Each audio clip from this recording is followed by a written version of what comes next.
Hello everybody, this is my video log for this week. Sorry I didn't have any casting yesterday, but I was sick. I woke up, could barely talk, and so I just played Torchlight 2 all day. It was so much fun. Yeah, I think I hit a wall with PvE, especially with everything that happened this week. I just haven't felt like playing at all. Borderlands 2, Torchlight 2 sounds so much better right now. So let's get into what happened. First off, I think the biggest thing for us was our guild transferred. We were having problems with the Ascension Alliance, so we decided to go back to Northern Shiver Peaks and try to form a new community there with all the people that had been left behind from our last transfer. And yeah, that was a big issue for us. I think we only got about 80% of our guild to agree to that, and that's kind of a big deal for a large group like us. When we only see like maybe 60 people on a day, the fact that about 25 of them were openly admitting that they did not want to switch servers, and we lost quite a few people because of it. Maybe we didn't approach it the right way. I guess our leaders were okay with taking that kind of a dive right now, especially since if we want to make a new community, we'll be opening registration again. We'll fill those spots quickly, but we did lose a few really good members, and I wasn't able to actually transfer for like the first couple of days, so I wasn't actually able to play with any of the guildmates until maybe yesterday. So I didn't have any motivation to play at all because of that. The other things happened. Dungeons were nerfed significantly, and Citadel of the Flame got a ginormous buff, as in they made it a bit harder. So grinding kind of became they're trying to get rid of the grinding, but that is at end game that doesn't really make any sense. Either you're grinding or you're not playing the game, or you're playing some other part of the game, which I'm sure they're trying to go for right now. But what's left in PvE, we want to do those grinds. There are things that we want to grind for, and there's some things we just have to grind for. We want our exotic armor sets that look the way we want them to. We want to start working on our legendary weapons. The people who really want to get started are trying to start really strong right now, because they know it's going to take forever. And the fact that they're trying to go against that is really weird. Like they're trying to make a point or something, that's fine. But until they add more content, we want to be filling our time with something we want to do, which is that gear grind, that chance to play with everybody. Because a lot of the leveling up we did by ourselves. This is our chance to get with our groups, with our guilds, and do something together. That's what the grinding is about. It's about having a goal and then being able to actually work with your friends who are all at the same point as you. So who knows what that's going to be like. And again, they've been making a lot of silly errors this week. And 2 days ago, they answered a forum question about YouTube videos, and I think we all saw how that blew up in their face. Not really a internet representative, but a NCSoft representative answered the question and talked about the user agreement that we all signed when we bought the game. But they talked about it like it was something new, because people on YouTube like me, who have been uploading everything for a while, have started to notice our videos being flagged. Now it's only about 20%, but with the statement that they made, they made it sound like it was something new that was going to take effect, that like had taken effect in the past 2 days or so, and that was going to become more rampant and actually become have a big effect on us. So I got nervous. I didn't want my channel getting shut down, so I took down all my monetization on everything for about a couple of hours until everything was cleared up, and then representatives say, yeah, this is how it's been forever. nothing has changed. So if you want to keep doing it, you can. It's just you do know that it comes with a risk. And the risk is like if they flag your video, you'll be notified and you take down the monetization, that's fine. But if you're not flagged, they have the ability to shut down your video or even your entire channel. It's a risk that if you're willing to take, is fine. It's not really that big of a risk either.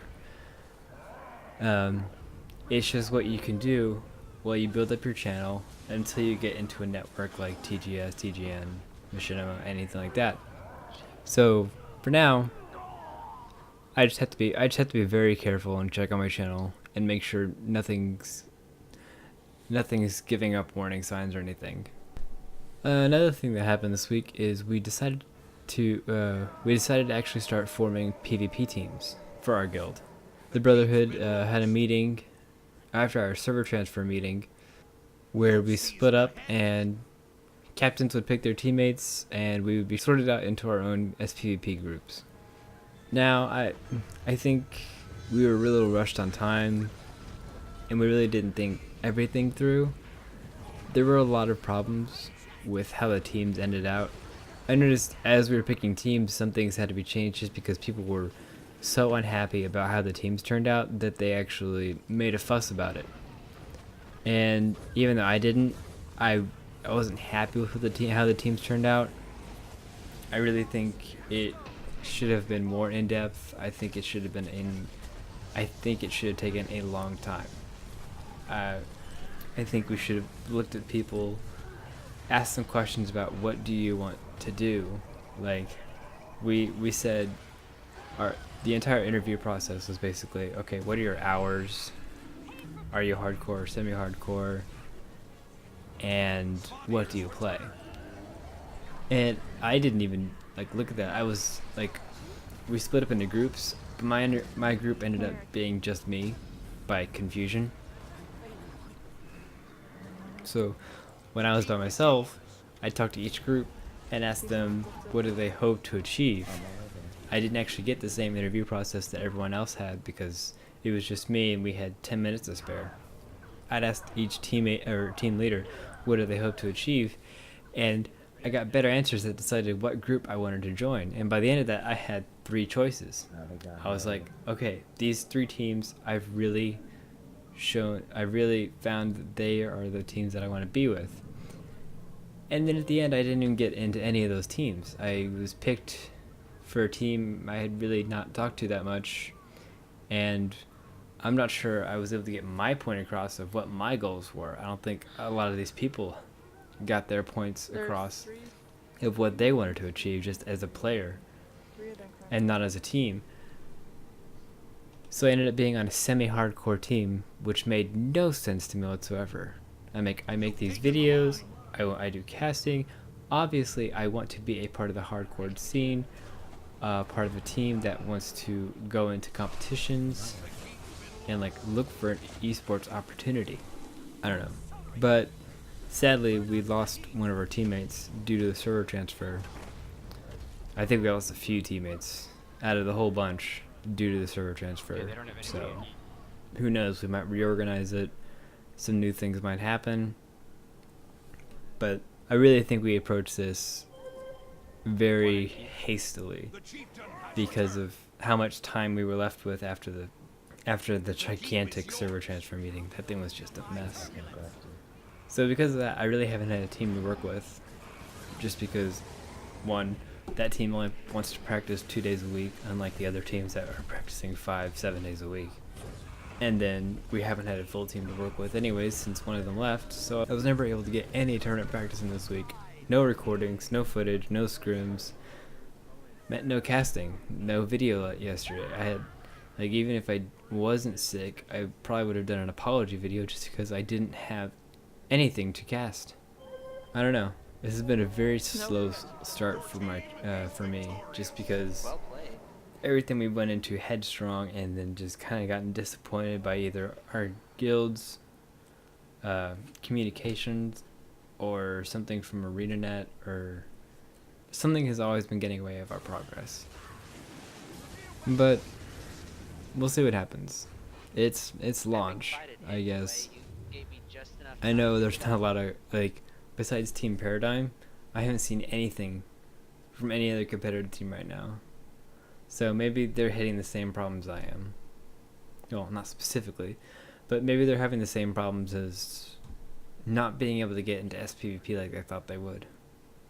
I know a lot of them are on hiatus, or some of them just might have quit the game for good. Maybe they just don't see a possibility of it becoming an esport, which is fair. It's gonna be very risky to put a lot of effort into this game, because I'm not sure it's gonna become an esport either. It's gonna be very difficult. But the way I see it is, it's only gonna be up to the community. Whatever ArenaNet does, they do. They can do whatever they want, and it's gonna be up to the community whether it's an esport or not. ArenaNet's only gonna continue to put effort in parts of the game that the community wants them to. And for now, there's a lot of community shouting going to help SPVP, help World v World, and all that stuff. But they're still getting through launch, and so we won't see them work towards what the community wants for a little bit longer. But when they start, it'll be really good, and we'll see a lot of what we have spoken, a lot of what we have asked for, and then once they make their own changes, that's when we're going to be the ones that decide whether this game is successful or not. But for now, all we can do is wait. That's my video for today. If you liked it, please feel free to click the like and subscribe buttons below, and I'll see you Monday.